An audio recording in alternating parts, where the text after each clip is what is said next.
Oh, hello. I am Méganne and really excited to see you all here. Global to local, we're going to be able to see what's been going on lately. And this is really, really exciting. In fact, so I'm just trying to do one thing here. Just want to make sure that we're all set. And so last week, we'd really focused on Ryder the horse, that, you know, the horse carriage in New York City that has been going on since, what was it? Like it was August 10th that happened, and he had collapsed in the middle of New York City.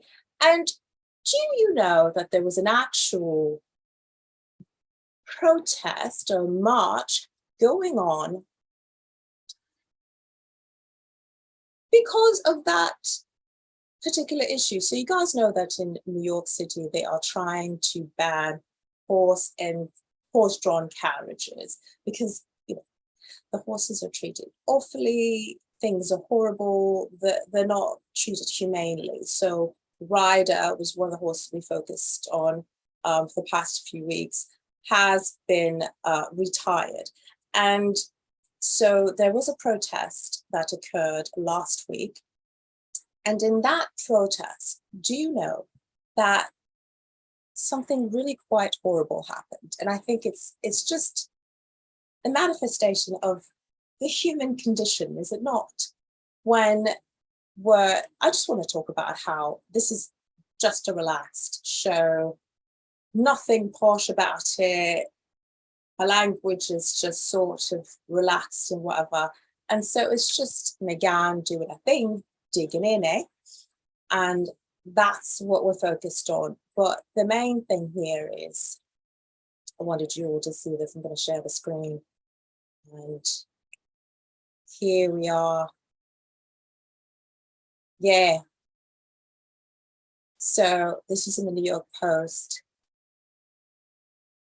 This man, I guess, figured animal rights activists would get super pumped up if he came in front of their faces and ate a kebab. Of all the places, of course, animal rights, and that's just an agitator, isn't it? So we're protesting for animal rights, and of course the impetus was Ryder, the horse that collapsed in the middle of Manhattan in the street whilst there was a heat wave. And this man, this awful vile man, decides, ooh, I'm going to eat a kebab right in their faces and get them all riled up. And that's what he does. You see them pictures there? That's what he does. And that was in the New York Post, right? And then let's look this. There's a video. I think there's like questionable language. So please, people, do not get upset at me, but it says there's questionable language. So let me play that for you. I think it says, oh well. So it says it has to be all translated. I think it's vile anyway. So I just wanted to point that out. So that's one thing that happened. And then there was another story this week. Oh, I wanted to also highlight the fact that, yeah, you know, I think I've talked about it in several of my the former FRR show, via people and neighbours. But what's great is that you all get to hear all of the commotion.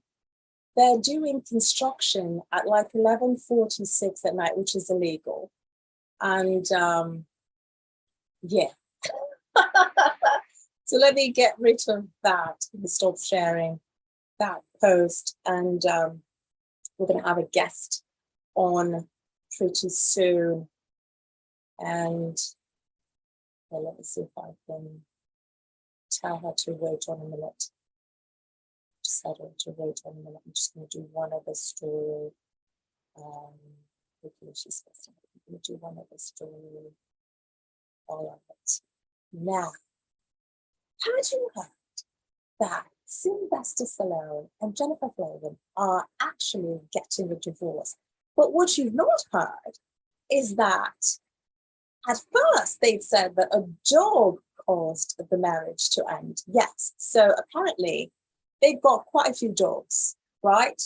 But Sylvester Stallone wanted to get a Doberman, oh no, it's a Rottweiler, sorry, wanted to get a Rottweiler named Dwight, and Jennifer Flavin was completely opposed to it, and it caused lots of friction, and it's one and not the only reason why they're getting married. I know the other reason of married, divorced. I know the other reason was that they were saying was that he'd actually been hiding assets or divesting, assets of their portfolio. So I'm thinking this happened probably while they were deciding whether they were going to divorce. I believe that's what's going on.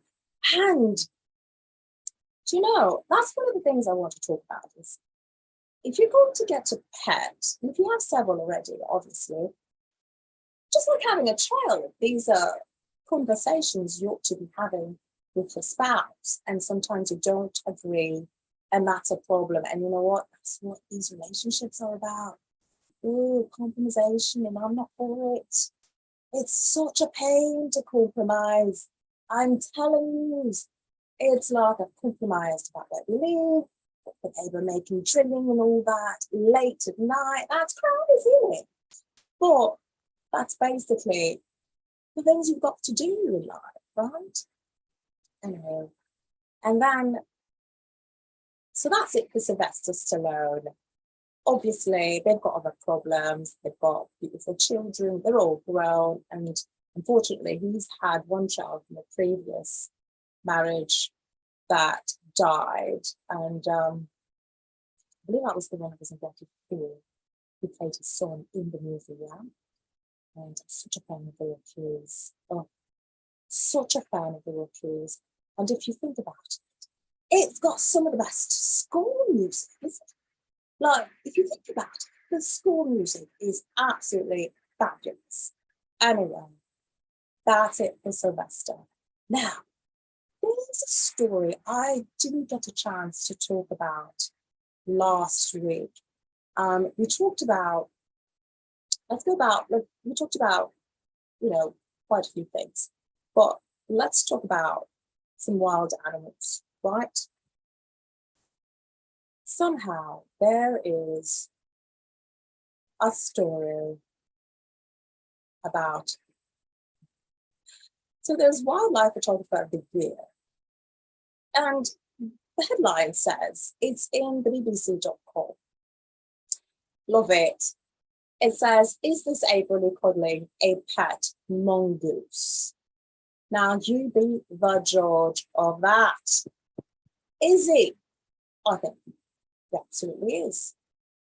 But hold on a minute.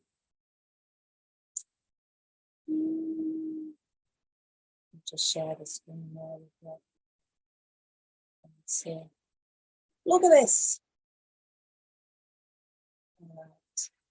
Okay, so we've got our friend Julie.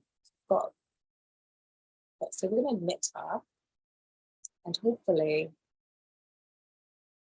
she's got herself muted, and then we'll get back together to figure that out. So do not unmute right now, Julie. I'm just going to finish this story, and we'll chat about later. So here it is, the ape and the mongoose, right? Look at that. That's called a bonobo. It's like bono. Anyway, it's a bonobo ape. Hi, Julie. Don't say nothing. I'll be right with you. And did you hear the commotion? Did you hear the neighbours drilling? I feel like the whole world and locally got to hear it. Thank goodness. I'm not crazy. Isn't that great? But anyway, so here's the bonobo holding a mongoose. And it's like a beautiful sight. They say that's rare because, first off, bonobos are known to eat berries, fruits and stuff and veggies, right? they're not the types to eat animals. But because there was such a sinister thing that they say, they eat fruit only occasionally hot. So now they're trying to say that, oh, perhaps A's just taking care of, his dinner for later, which I thought was unfair. Could it not be that just like us, it wants a pet? It wants something to pet every now and again to feel emotionally whole and to feel better about life. I think that's perfectly normal. I think that's something that we all share. And plus, we share like 97.99% DNA, I believe. Is it more? I think it's 97.99999% DNA. So I believe it's perfectly understandable. And I've seen apes with dogs and cats and how sweet they are with them. So I think it's not unreal, out of the realm of possibility for a mongoose and a bonobo to have like a simpatico relationship as akin to like a human and a dog or a cat. Do you know what I mean? So I think it's crazy that they can't see that that's possible, right? So that's wildlife for you. And I thought that was interesting. And let's admit, Julie, she could be part of the whole. Hello. Hi, Méganne. How are you? I'm okay. How are you? I'm loving this color on you. Well, thank you. I'd gotten a compliment the other day and I said, you know what? I'm gonna wear it again. I'm just going to check and make sure that you're actually showing up on the screen on YouTube, right? So let me just wait for it.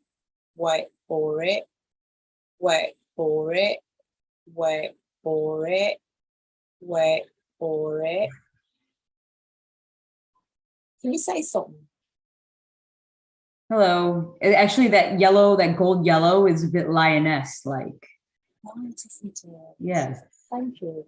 So I just want to make sure you're actually showing up because, I've got a route usually that I'm used to doing this on my own. So please, people, just sort of bear with me.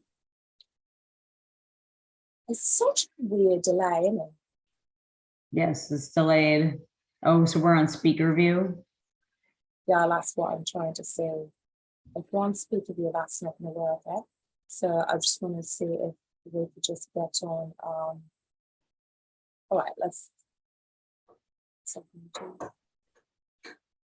All right, so I'm going to fix the view. Let's be more. We've got speaker before. So now we've got it on gallery.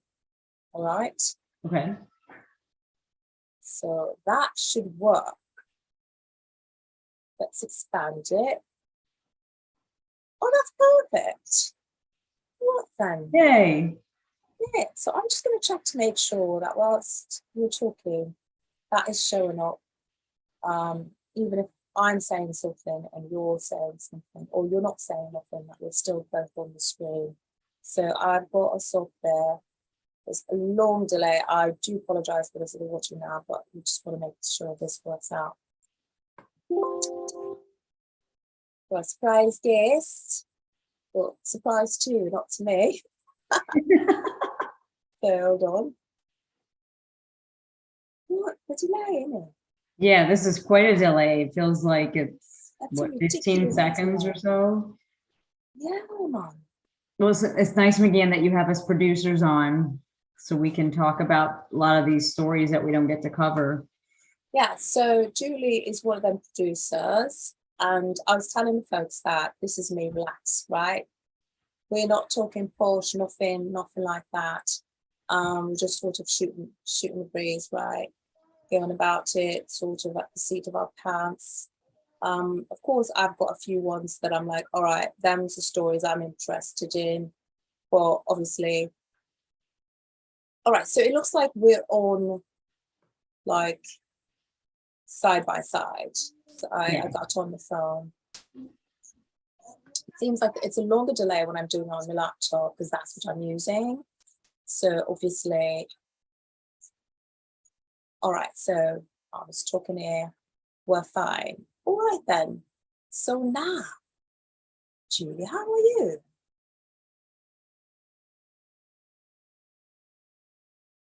Oh, you're on mute now. You might want to unmute yourself. There we go. I was trying to press that.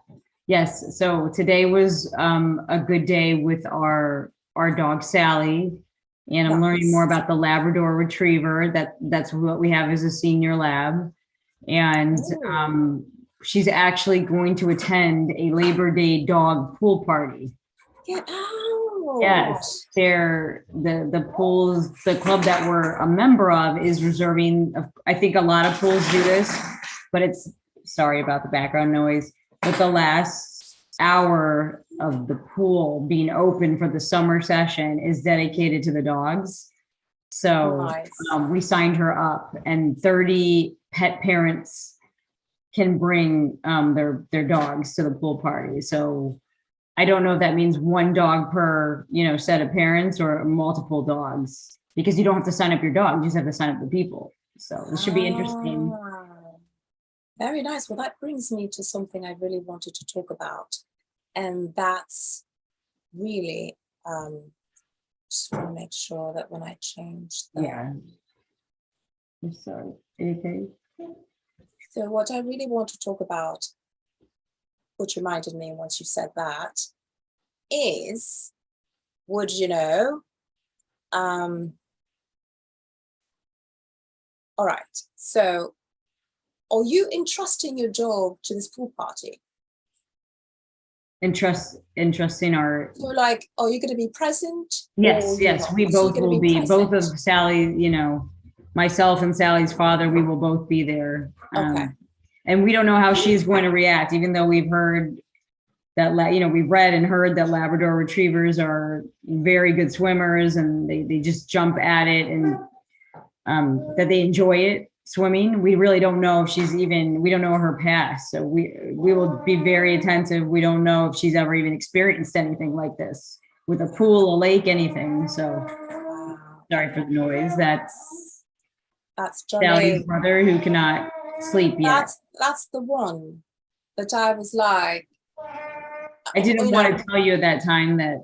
Well, we're just getting to know each other. I know that, you're very good friends with Alexandra, and, I'm still getting to know you, although you're mostly just voices in the background for me.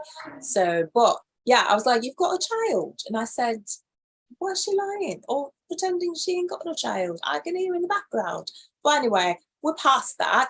But it was kind of a joke, but I should not have done that. So I apologize, Méganne. Yeah, it's all right. This is my child. This is so informal. It don't matter. But thank you. I appreciate you acting like I matter.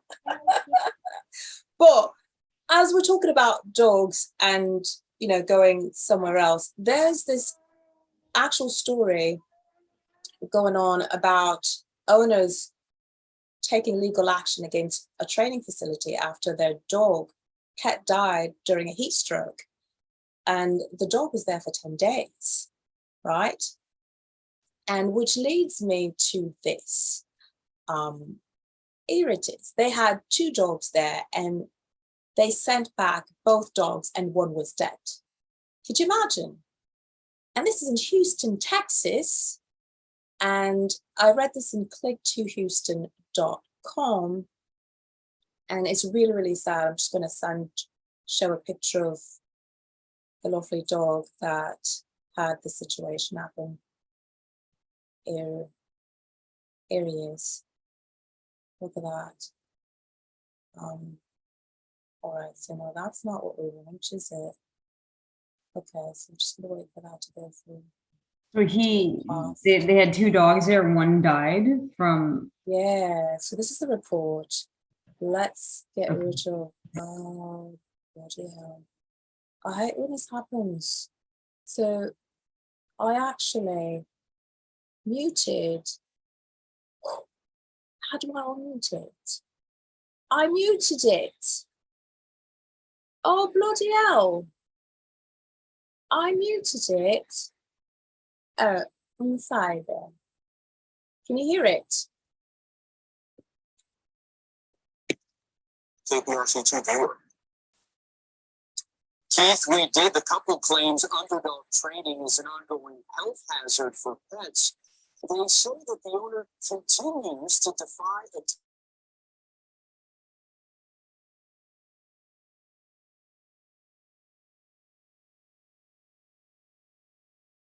I think I can't hear because you're muted. That's why.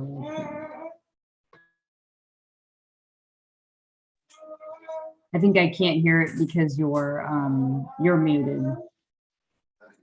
Sorry, On the 25th, they boarded the pair together at underdog training to help resolve. Then I can't hear when you're muted.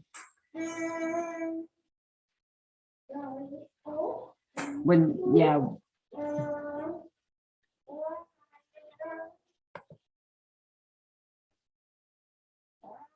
Oh, you're muted. I can't hear the screen. I can't hear when you share the screen.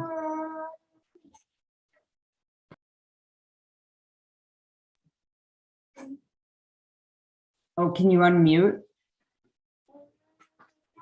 It just did it on its own. All right.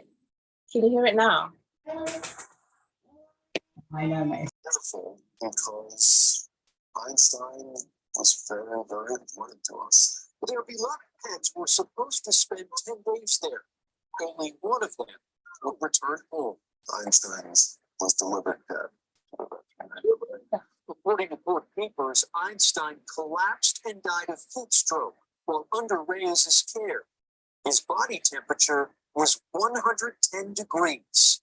What you told me several times was this was a freak accident and this is a one-time thing. As for Kramer, he wasn't doing well. Kramer was sick. Kramer came home with Giardia. I actually acquired Giardia, I'll say this. When the couple wrote an online review, the floodgates opened. According to court papers, other customers came forward to report on death, disease, and mistreatment. Count. All right, people.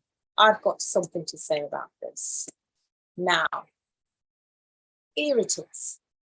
One of the great things about the FRR show is we've done a show about heat stroke and how to make sure that your pet is safe when it's 110 degrees outside. I mean, think about it. In Houston, Texas, it is bloody hot all the time. And so for them to not have the proper protocols in place for that sort of situation is galling to me, because I don't even understand. They're a dog facility. They understand dogs have fur. They understand they have trouble sort of ventilating themselves, all of these issues. And so that's unacceptable. Another thing, if you're a pet owner, please, anytime you're bringing your pet anywhere that you've never done before, even if you've done it before, look at the reviews and the fact that it says that there were plenty of reviews. Once they checked, they were about to write a bad review. After it happened to them, they found all sorts of bad reviews. And that's something that's really important, because they are a part of our family. And as you would yourself, you want to make sure your child, you want to make sure that wherever you're bringing them is safe. What do you think, Julie? I'm besides myself. Really. Yes, it's really upsetting, and this is what they do. You would think with the number of people that are working there that someone would have noticed signs that something was wrong, or just like with human daycares, it's a big deal if you see something, say something, like with anything. And it's sad that there were so many bad reviews, and it took a tragedy like this for them to be really exposed, I guess, with wider coverage. But that dog suffering and being sick that long and no one doing anything about it, for him to get to the point of, like you said, I mean, this is so careless. And, somebody, there's not just common sense missing, but I don't know if these people, do they really care about the dogs? Because that's another thing that I don't quite understand with the staff there. It's all for money, isn't it? It's like, oh, this is an industry that provides lots of money. And so they're thinking, yeah, let's make it. But at the end of the day, do you know what? there's a part of me that because there's such, there's so many of them that are there just for the money, I feel like there's a part of me that now, if I were faced with the horrible situation where I didn't have anybody at all to watch my dog and I needed to put it in a facility, I think I might just spend the night. I think I might just spend the night and be like, you know what? Set me up with a little bit of an air mattress or whatever, and I'm going to spend the night to see what my dog, my family member, is going to experience, because this is unacceptable. And I think, I'm sure they roll out the carpet if you're there or whatever, but if I unexpectedly say it, I feel like they'd have to accommodate, right? And then I would definitely see what they're used to doing. And if it's too hot, I would know. I can sweat, but if I think it's too hot, imagine what the pet thinks, right? Imagine what he thinks, or she thinks, or it thinks, whatever. That's a really good idea. I mean, why not have, there would be a lot of pet parents, I think, that would be open to experiencing what their dog or cat may go through while they're away. And they would stay there the day or the night, and to really see if it's, what they promote on their materials and their commercials on the website, whatever it may be, that they're really providing that type of care and, shelter and safety and everything else to the pets. Actually, I like that idea. I think right? today there'll be a lot more people willing to do that. And the dogs, what bothers me too, again, is the dog is so fluffy. It's the dog's we're already in a high area. The dog is a huge fur coat. How could this even happen? And this also brings me to another one of our shows that we've had, which is the personal fan. I know I poo-pooed it. I was not fair. I said, please, it's already been done, whatever. And I sort of like tossed to them aside, dismissed it, whatever. But in this case, I think I would have outfitted my own dog, my fluffy dog, with a fan, a personal fan. And another thing, I think also I would want my own pet to have its own little camera and something that can sort of monitor its vital signs 24 hours. And if it goes under a certain number, I would get a beep, beep, beep, beep on my cell phone, on my Apple Watch, or my whatever watch, and I would know, something's wrong with Russell Coco Fido. Right? Yeah, like a blood pressure check, some kind of at least checkup of heart beating monitor. Yeah, the vitals. That's a good idea. I mean, now that, especially places like this that maybe have been, I don't know what they would call it, if they like give them a warning, or, I mean, are they even inspected? That's another question I have too. Are these boarding places inspected by any part of government, or what? How does this work? That's a good question. I would definitely like us to look into that. Please take note. I'll take note as well, that we should look into it. I'm a journalist by trade, obviously. That's something I'm going to look into. So yeah, that was awful. And so thank you for sharing that, sharing with me and watching that. And I want to go into something a little bit more lighthearted. So last week, you weren't there, but hopefully you watched. I talked about a woman in New York that was attacked by a fox in a backyard. Like, she's just standing there and the fox would not leave her alone. And it turns out the fox had rabies. But on a lighter note, there's a video of quite a cute fox. And I think it's high time that we took a look at that. And let me share that with you. I'm just going to expand it a little bit. Oh, you can't expand it. Look at that. All right, so let me share the screen. All right. And there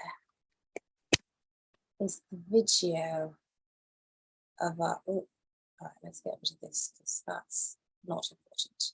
Oh, let's get rid of this as well. Not important. Oh, let's get rid of this as well. All right. Let's play this. missed you too. Hi. How was your day in the yard? Oh my goodness, I love you. You're so happy. Yeah. Oh, I got some fluff coming out. You got your fluff coming out. Okay, okay. Okay, okay. Nephew, are you my porky potato? Are you my porky potato? Hi. Hi. Oh my gosh.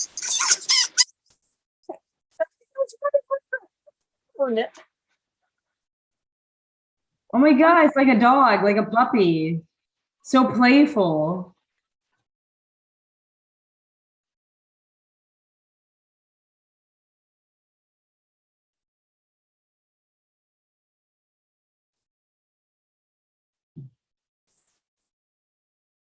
That's amazing.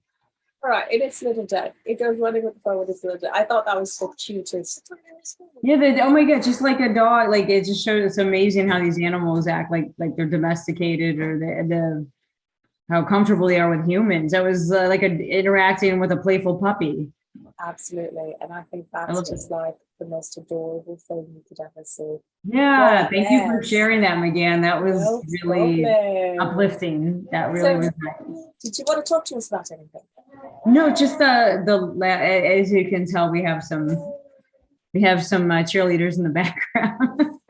But yeah, I did want to talk about that one survey we covered in First Show 47 that you kindly talked about the survey, but it said that, and I was reading in a magazine too, the same thing, that it supports what that survey said, but we had that survey, I think it was by Honest Paws, which is a CBD pet product maker, but I'm going to double check right now.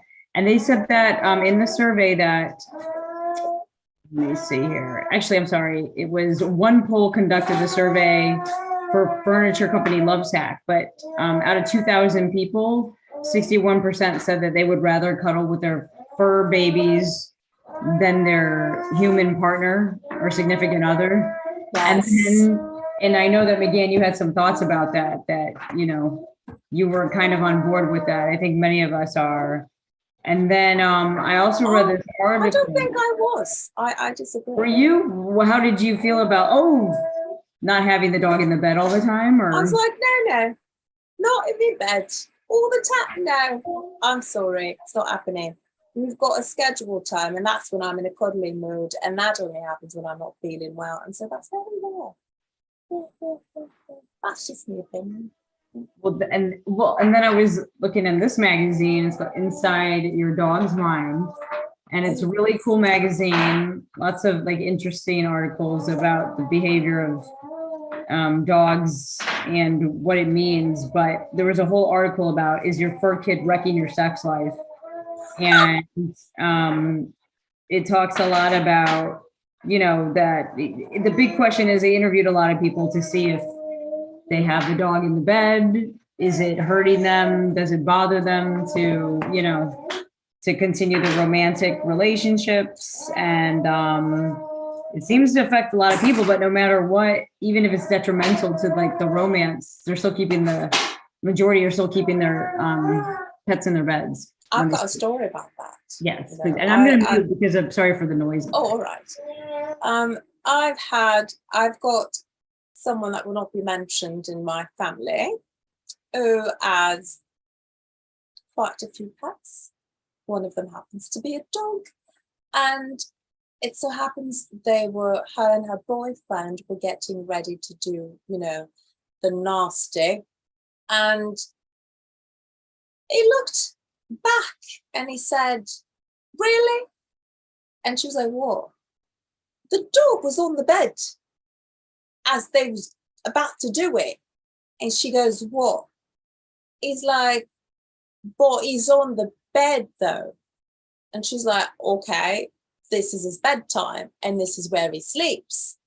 And he said, "Really?" He's like, "I was about to mostly complain about the fact that we're being stared at. It's not like he's saying, I'm going to be here in the corner take a little bit of a nap, go ahead and do your thing. No, he was all in the business, watching them about to do the nasty. And he said, yeah, I'm not comfortable with your dog watching us do the nasty. And she's like, yeah, you're going to have to get comfortable with it, because this is where he lays his head. And I'm not compromising for no boyfriend, blah, blah, blah. You just got here. He's lived here his whole life. I said, wow.